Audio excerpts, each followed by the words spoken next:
السلام علیکم ورحمۃ اللہ وبرکاتہ۔ نحمده ونصلي ونسلم على رسوله الكريم وعلى آلہ واصحابہ واہل بیتہ اجمعین۔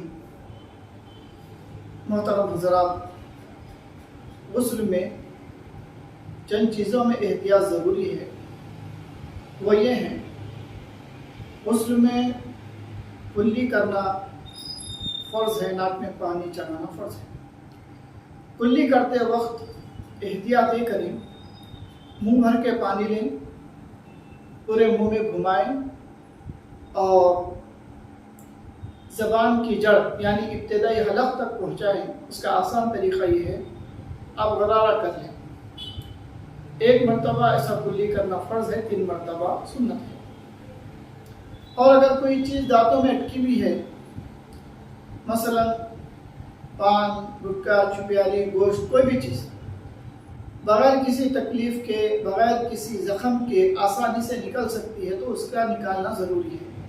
نکال کر پھر ان سوراخوں میں پانی پہنچانا ضروری ہے، اس کا خیال رکھیں۔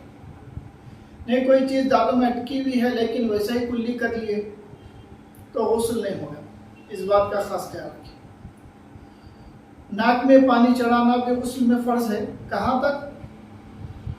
نتنوں تک، یعنی یہ جو ناک کی جو ہے یہ حصہ ہے، کٹ جو نظر آ رہی ہے یہاں تک، یعنی نرم ہڈی تک 1 مرتبہ یہاں تک پانی پہنچانا فرض ہے، 3 مرتبہ سنت ہے۔ ناک کا لعاب یعنی ناک کا پانی سوکھ کر کھپلے بن گیا ہے تو ان کھپلوں کو نکالنا بھی ضروری ہے۔ ان کھپلوں کو پہلے نکالیں، پھر چمڑے تک پانی پہنچائیں۔ ایسا 1 مرتبہ فرض ہے، 3 مرتبہ سنت ہے۔ اگر کھپلے اتنے سختی کے ساتھ چپکے ہوئے ہیں کہ اس کے نکالنے سے زخم ہوتا ہے، خون نکلتا ہے تو ضرورت نہیں، لیکن جو کھپلے آسانی سے نکلتے ہیں اس کا تو نکالنا لازم ضروری ہے۔ اگر وہ نہیں نکالیں گے، ویسے ہی پانی چڑھیں گے تو غسل نہیں ہوگا، اس کو ذہن نشین کریں۔ اور اس کے ساتھ جب ہم چہرہ دھوتے ہیں تو جو آنکھوں کے گوشے ہیں، کونے جہاں پہ میل جمع ہوتا ہے، تو اس میل کو نکال کر چہرے کا دھونا ضروری ہے، کیونکہ آنکھوں کے گوشوں میں پانی کا پہنچنا ضروری ہے، فرض ہے۔ اگر نہیں پہنچائیں گے، چہرہ دھو لیں گے اور میل ویسا ہی رہ جائے گا آنکھوں کے کونوں میں، تو پھر غسل نہیں ہوگا، اس کا بھی خیال رکھیں۔ اسی طرح بغلوں میں، کیونکہ ہم اوپر سے پانی ڈالتے ہیں، بغل اندر کے حصے میں ہوتی ہے، تو اگر بال برابر یا اس سے کم بھی جگہ سوکھی رہ جائے تو غسل نہیں ہوتا۔ اس لیے جب غسل کرتے ہیں تو بغلوں میں پانی پہنچانے کا بھی خاص خیال رکھیں۔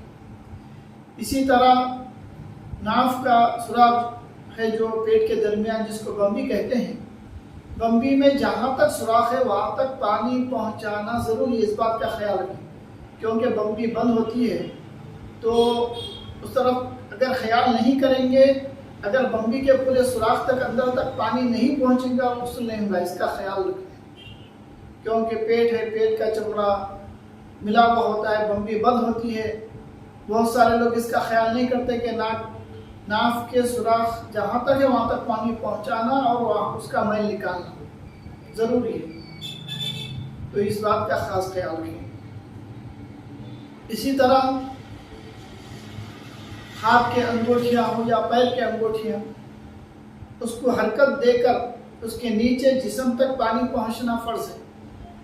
اگر ہم پانی نہیں پہنچائیں گے اور انگوٹھیوں کے اندر کا حصہ اگر سوکھا رہ جائے گا، بال برابر کیوں نہ ہو، اس سے کم کیوں نہ ہو، تو پھر غسل نہیں ہونے والا۔ تو انگوٹھی کو خاص طور پہ حرکت دے کر، پیر کے انگوٹھیاں یا ہاتھ کی انگوٹھی ہو، جو بھی ہو، یا ناک کے نتنے ہو، اس کو حرکت دے کر اس کے نیچے چمڑے تک پانی پہنچانا ضروری ہے۔ اگر سوراخ ہے، کانوں کے بالیاں ہیں، ناک کی بالی ہے، نتنی ہے، تو اس کو بھی حرکت دے کر سوراخ میں پانی پہنچانا ضروری ہے۔ اگر نہیں پہنچائیں گے تو غسل نہیں ہوگا۔ اگر وہ تنگ ہیں، حرکت نہیں ہو رہی ہے، نیچے چمڑے تک پانی نہیں پہنچ رہا ہے، تو پھر اس کو اتار کر چمڑے تک پانی پہنچانا ضروری ہے۔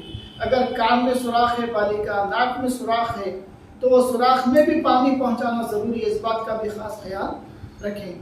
اسی طریقے سے جیسے کہ گوشت کا کاروبار کرنے والے ہیں، اگر چکنا لگا ہوا ہے، چربی لگی ہوئی ہے، یا میکینک ہیں گریس لگا ہوا ہے، اس کی وجہ سے چمڑے تک پانی نہیں پہنچتا، غسل کریں گے یا وضو بھی کریں گے تو نہ ہونے والا ہے۔ پہلے چکنا لگا ہے یا چربی لگی ہے تو اس کو دور کر لینا، موم لگا ہے تو دور کر لینا، گریس لگا ہے تو دور کر کے چمڑے تک پانی پہنچانا ضروری ہے۔ یہ چند چیزیں ہیں غسل میں، اس میں احتیاط لازم ضروری ہے۔ وآخر دعوانا ان الحمد للہ رب العالمین۔